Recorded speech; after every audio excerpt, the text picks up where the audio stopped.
Hari ini kita lanjutkan untuk serial khotbah, yaitu 14 khotbah yang akan berbicara tentang mendengar suara Tuhan. Dan hari ini seri yang kedua, 3 penghalang mendengar suara Tuhan. Apa penghalang itu? Kita lihat bersama-sama terlebih dahulu bagian firman Tuhan, ya, yang diambil dari Lukas pasal 8 ayat 14. Benih yang jatuh di antara semak duri mewakili mereka yang mendengar, tetapi dalam perjalanan mereka dicekik oleh kekhawatiran, kekayaan, dan kesenangan hidup. Dihimpit, ya, dicekik dia. Dan mereka tidak menjadi dewasa. Saya ulangi, benih yang jatuh di antara semak duri mewakili mereka yang mendengar, tetapi dalam perjalanan mereka dihimpit oleh kekhawatiran, kekayaan, dan kesenangan hidup. Dan mereka tidak menjadi dewasa. Sahabat doa yang terkasih dalam Tuhan, di dalam penyampaian perumpamaan tentang penabur yang keluar menaburkan benih, dan Yesus memberikan artinya, penabur itu adalah Tuhan sendiri, Bapa yang menaburkan itu, dan benih itu adalah firman Tuhan. Saudara, dari pengertian perumpamaan tentang penabur, kita tahu di bagian ayat tadi bahwa saudara tidak dapat mendengar suara Tuhan jika pikiran dipenuhi dengan kekhawatiran. Apakah itu rencana yang begitu sibuk? Nah, suara Tuhan itu akan terdengar jelas ketika saudara berani untuk menyingkirkan gangguan-gangguan dari dalam kehidupan kita. Di dalam Lukas pasal 8 ayat 7, ya, kita tahu Tuhan berkata bahwa sebagian lagi jatuh di tengah semak duri, dan semak itu tumbuh bersama-sama dan menghimpitnya sampai mati. Nah, dan Tuhan memberikan arti dari Lukas pasal 8:7 dijelaskan di dalam ayat yang 14. Jadi di Lukas pasal 8 ayat 7 dijelaskan Lukas pasal 8 ayat 14. Apa arti yang dikatakan di Lukas pasal 7 tentang benih firman yang jatuh di tengah semak duri? Tuhan memberikan arti begini. Yang jatuh dalam semak duri ialah orang yang telah mendengar firman itu, dan dalam pertumbuhan selanjutnya mereka terhimpit oleh kekhawatiran dan kekayaan dan kenikmatan hidup, sehingga mereka tidak menghasilkan buah yang matang. Sahabat doa yang terkasih dalam Tuhan, 3 hal ini yang menjadi penghalang: kekayaan, kenikmatan hidup, kekhawatiran. Saudara, ada pola yang sering kali kita lihat itu sama di Alkitab ketika bicara tentang 3 hal yang dari dunia. Dan di bagian ini Yesus juga mengungkapkan 3 juga, ya, kekhawatiran, kekayaan, kenikmatan. Mari kita lihat 3 penghalang mendengar suara Tuhan, ya. Yang pertama, mari kita masuk ke yang disebut kekhawatiran. Soalnya kekhawatiran seperti rumput liar, saudara. Nah, iblis senang membuat kita sibuk dengan masalah dan tekanan hidup, supaya kita sulit untuk mendengar suara Tuhan. Di dalam pengajaran Yesus, bagaimana rangkaian dari khotbah di bukit, Yesus berkhotbah juga tentang kekhawatiran. Saya bacakan untuk kita. Kalau kita lihat di dalam bagian Matius, ya, pasal 7. Di situ ada 3 bagian, ya, yang Yesus sampaikan. Ya. Saya bacakan untuk kita sebentar. Matius pasal 6, ya. Di sini tentang hal kekhawatiran. Karena itu aku berkata kepadamu, janganlah kamu khawatir akan hidupmu, akan apa yang hendak kamu makan atau minum, dan janganlah khawatir pula akan tubuhmu, akan apa yang hendak kamu pakai. Bukankah hidup itu lebih penting daripada makanan, dan tubuh itu lebih penting dari pakaian? Pandanglah burung-burung di langit yang tidak menabur dan tidak menuai dan tidak mengumpulkan bekal dalam lumbung, namun diberi makan oleh Bapamu yang di surga. Bukankah kamu jauh melebihi burung-burung itu? Siapakah di antara kamu yang karena kekhawatirannya dapat menambah sehasta saja pada jalan hidupnya? Dan mengapa kamu khawatir akan pakaian? Perhatikanlah bunga bakung di ladang yang tidak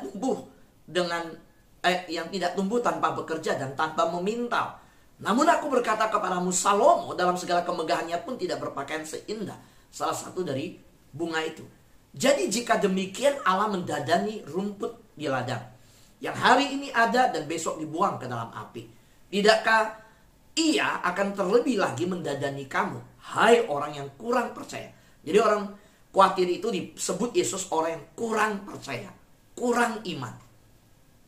Ayat 31 dikatakan, sebab itu janganlah kamu khawatir dan berkata, apa yang akan kami makan? Apakah yang akan kami minum? Apakah yang akan kami pakai? Semua itu dicari bangsa-bangsa yang tidak mengenal Allah. Berarti saudara, di sini Tuhan mengkaitkan. Ini berbicara tentang orang yang di dalam kekhawatiran, seperti yang Yesus ungkapkan itu, sama dengan orang yang bangsa-bangsa yang tidak mengenal Allah. Jadi pengakuan bahwa diri kita mengenal Allah sebenarnya adalah sebuah hidup yang seharusnya sejalan dengan pengakuan itu. Berarti hidup itu dijalani dalam damai sejahtera. Hidup yang dimana tidak membiarkan diri ditekan, disulitkan, menjadikan hidup ini dimana sampai kita tidak peka akan suara Tuhan. Nah ingat ya, Tuhan berkata orang khawatir akan hidupnya sama seperti bangsa yang tidak mengenal Allah.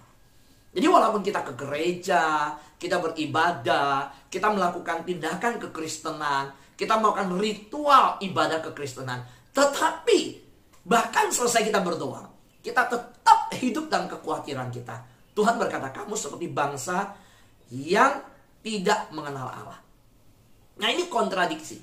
Seorang yang mengangkat tangan bernyanyi, berdoa dalam tetesan air mata, berlutut, rajin, ikut dalam ibadah, tetapi memelihara rumput liar itu, kekhawatiran itu.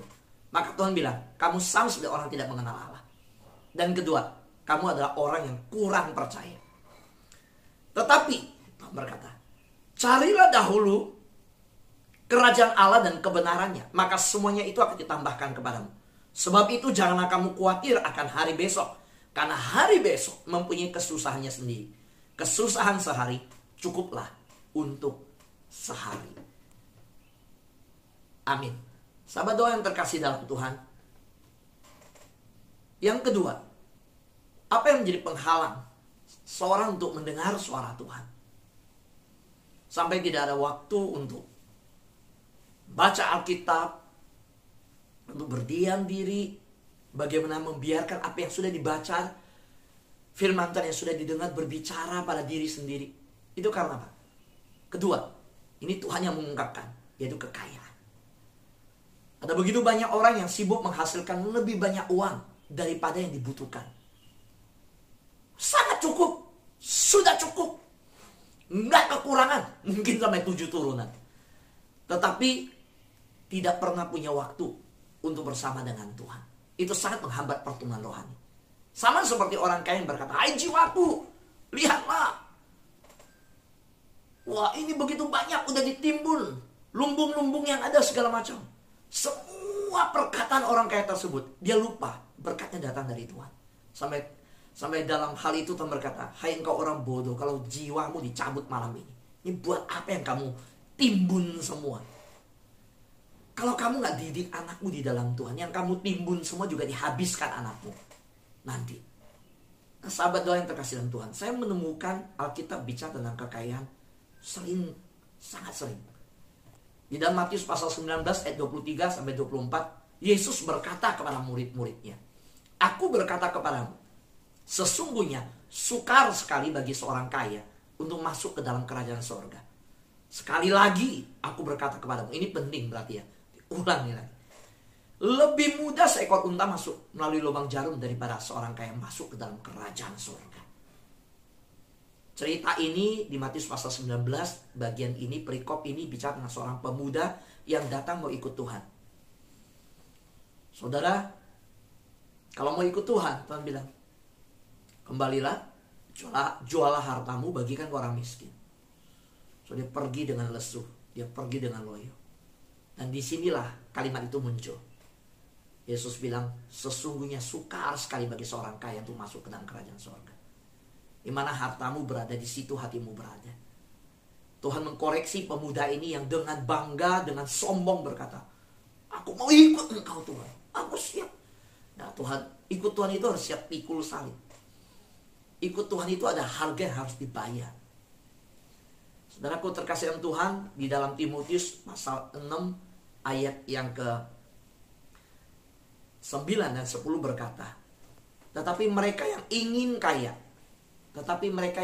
kaya terjatuh ke dalam pencobaan, ke dalam jerat, dan ke dalam berbagai nafsu yang hampa, yang mencelakakan, yang menenggelamkan manusia ke dalam keruntuhan dan kebinasaan.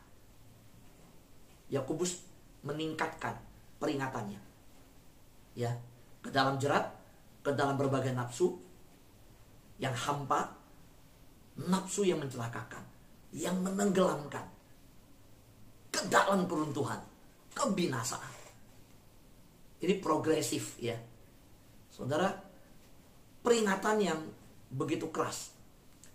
Selanjutnya dikatakan, karena akar segala kejahatan ialah cinta uang. Sebab oleh memburu uanglah beberapa orang telah menyimpang dari iman dan menyiksa dirinya dengan berbagai-bagai duka.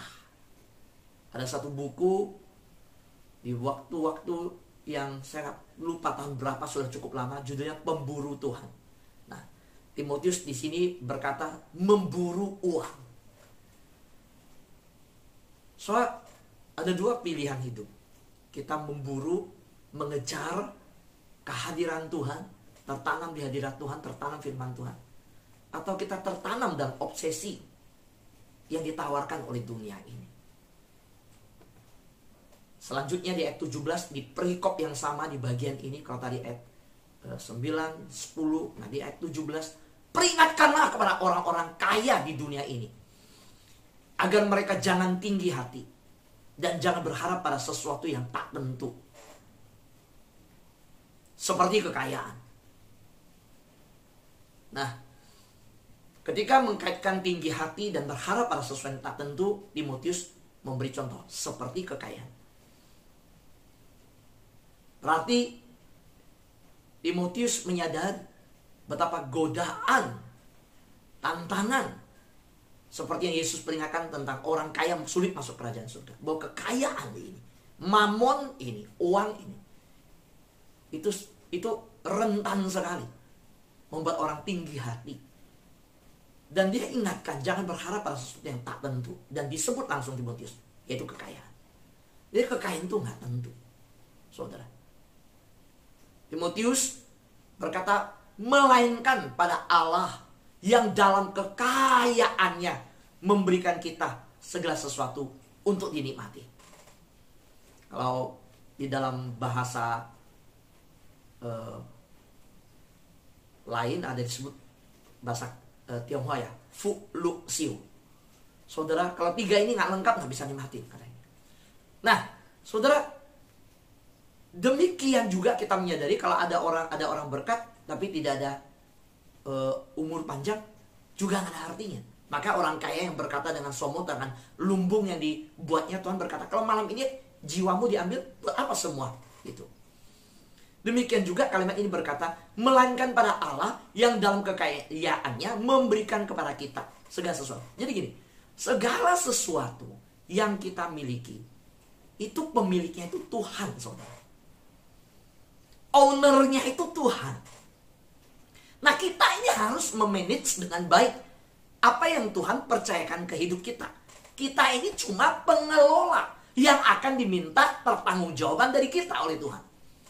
Harusnya ketika kita ambil mobil kita berkata, Tuhan, aku pakai mobilmu Tuhan. Loh, itu mobil punya Tuhan loh, saudara. Saya yang pakai itu di rumah. Saudara masuk ke rumah, saudara renovasi rumah, Tuhan, saya renovasi nih rumah. Ini punya Tuhan.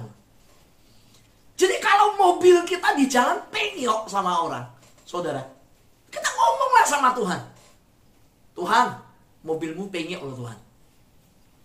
Jangan pinggirin mobil berantem sama orang di pinggir jalan, saudara. Saudara, semua kepemilikan itu nggak ada satu pun yang terdaftar di surga atas nama kita, saudara. Kesehatan kita, bahkan pasangan kita, anak kita, semua yang hari ini melekat ada di sama kita, itu punya Tuhan, milik Tuhan. Jadi kalau orang hidup dengan konsep semua ada milik Tuhan, dia nggak khawatir, saudara. Kenapa? Yang mobil kebaret penyok yang ngomong, Tuhan, maaf nih Tuhan, mobilmu penyok. Jangan istri bawa mobil pulang, Pak, mobil saya kebaret. Gimana sih kamu? Nah, kemarin baru khotbah tentang rumah tangga kan ya. Kalau lagi pacaran, nggak apa-apa, kamu apa-apa? Ada apa-apa nggak sayang? Nggak apa-apa kan? Nggak, kaget nggak tadi? Oh enggak, oh ya udah. Tapi kalau udah jadi istri, saudara, ya padahal dulu waktu pacaran, mobil masih cicil, bukan cicil, yang cicil orang tua kita pinjem. Kita pinjemin ke pacar bawa ke baret. Kita bilang nggak apa-apa sayang, masih punya bapak kita. Kita udah mikir gimana ngomong ke bapak saya. Terus ya, nah ini udah beli sendiri, mobil sendiri, istri pakai. Bukan lagi pinjem, berdua suami istri, baret pulang. Makanya nyetir hati-hati. Udah saya bilang, sering kali nyetir gini ngoceh. Saudara, semua, yuk hari ini kita ingat, semua yang kita miliki itu dari Tuhan, milik Tuhan, dan harus dipertanggungjawabkan kepada Tuhan. Yang bilang amin, boleh lambaikan tangan. Amin. Iya. Mari kita lihat, saudara. Dalam bagian ini dikatakan, ya, sorry, ya. Selanjutnya kita lihat,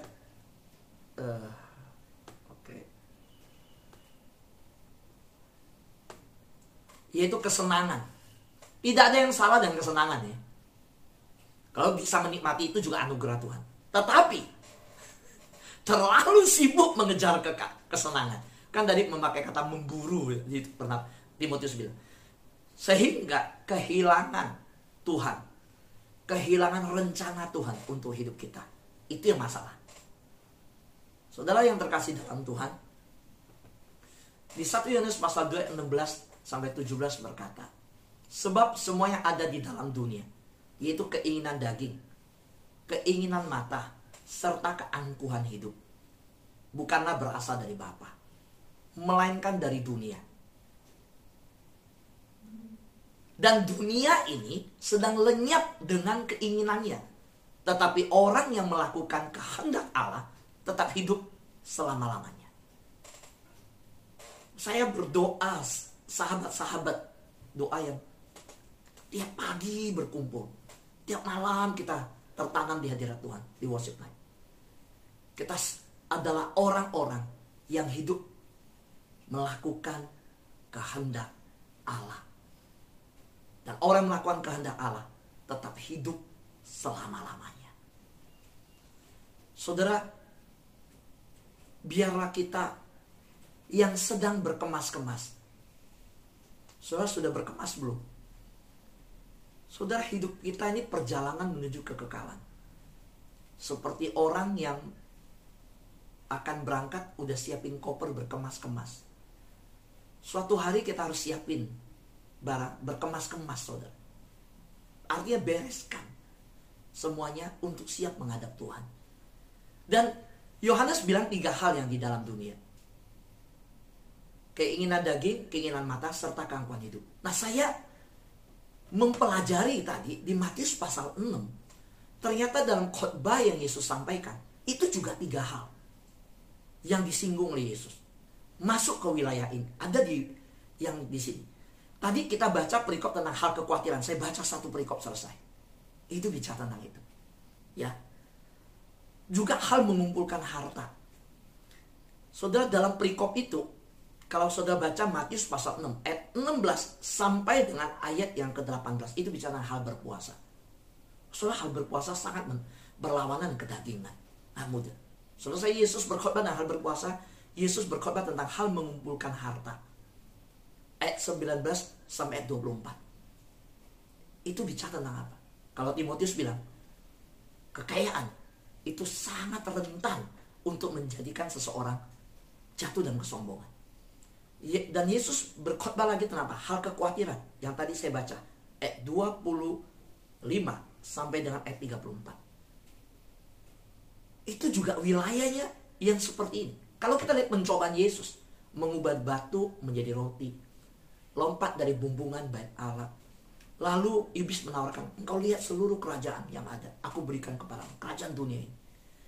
Juga di 3 hal ini, keinginan mata, keinginan daging, keakuan hidup. Yesus ditawarkan 3 hal ini. Sama seperti pencobaan di Taman Eden. Hawa ditawarkan keinginan daging, keinginan mata, juga keakuan hidup. Matamu akan terbuka kalau engkau makan buah ini. Engkau akan seperti Allah. Keangkuhan hidup. Lalu Hawa lihat buah itu juga sedap buat dimakan, enak. Nah, maka peringatan Yesus tentang 3 penghalang, bagaimana benih itu tidak subur, benih yang ditabur itu mati, ada di 3 wilayah ini juga, saudara. Kalau kita lihat ayatnya, betul saudara? Kalau kita lihat firman Tuhan ini, dikatakan apa? Yang jatuh dalam semak duri ialah orang yang telah mendengar firman itu, dan dalam pertumbuhan selanjutnya mereka terhimpit oleh kekhawatiran dan kekayaan dan kenikmatan hidup. 3 wilayah ini, kekhawatiran, kekayaan, kenikmatan hidup. 3.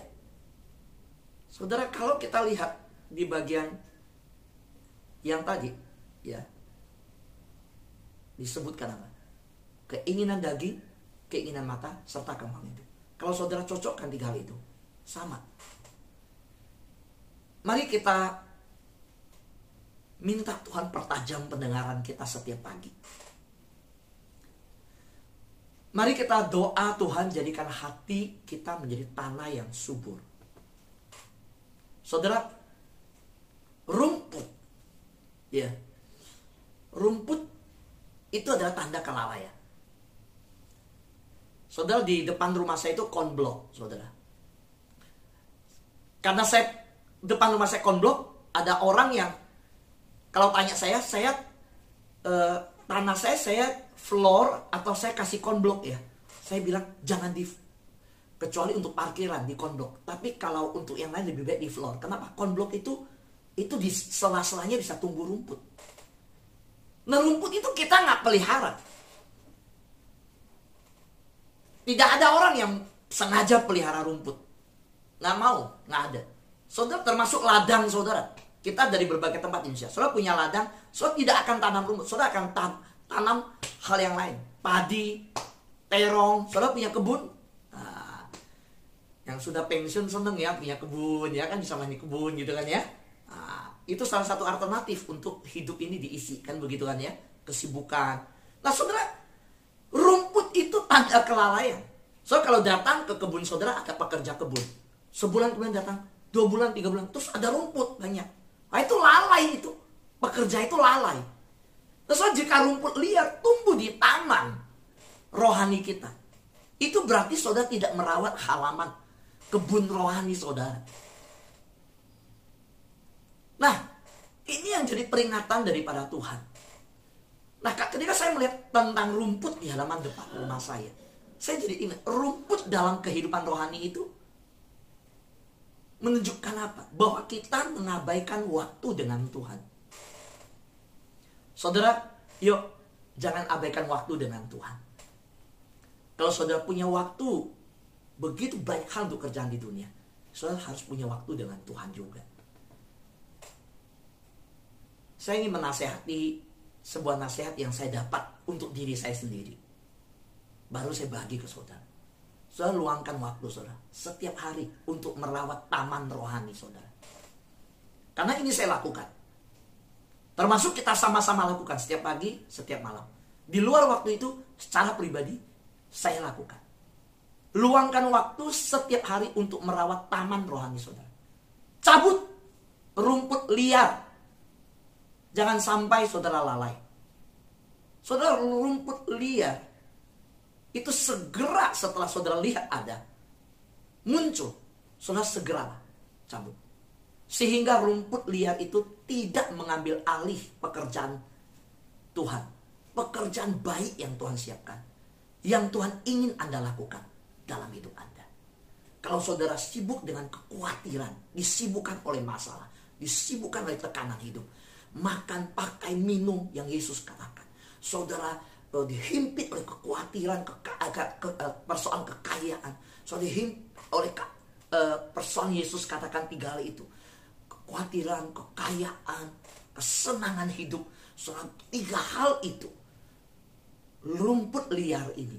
Hati-hati saudara. Ketika mulai muncul kalau saudara biarkan, dia lama-lama akan mengambil alih. Tapi saudara, ketika dia muncul, segera cabut. Supaya dia tidak mengambil alih pekerjaan baik yang Tuhan ingin saudara lakukan dalam hidup saudara. Doa saya, kita yang di Sahabat Doa bukan hanya merawat taman rohani kita, kita juga merawat taman rohani keluarga kita. Tuhan sudah percayakan suami, istri, kalau yang sudah tidak punya pasangan, anak, menantu, cucu. Ingat ya, kehidupan rohani kita berdampak bagi mereka. Ayo, dengan merawat taman rohani kita, kita merawat taman rohani mereka. Kadang kita menjadi papa, menjadi mama, bisa kehilangan kendali waktu marah. Mungkin kita jambak rambut anak kita kenceng teriak. Habis itu kita nyesel, Tuhan kok. Itu bisa bicara tentang kondisi rohani kita yang sedang punya masalah. Mungkin kita bisa bentak istri kita bisa terlepas emosi. Persoalan di rumah itu bisa membuat kita lost control, saudara. Yuk, dengan kita merawat taman rohani kita, doa saya, taman rohani rumah kita juga terawat dengan baik. Tidak ada rumput liar, tetapi justru pohon yang akarnya dalam dan berbuah lebat. Tuhan dimuliakan. Amin. Tuhan berkati kita semua.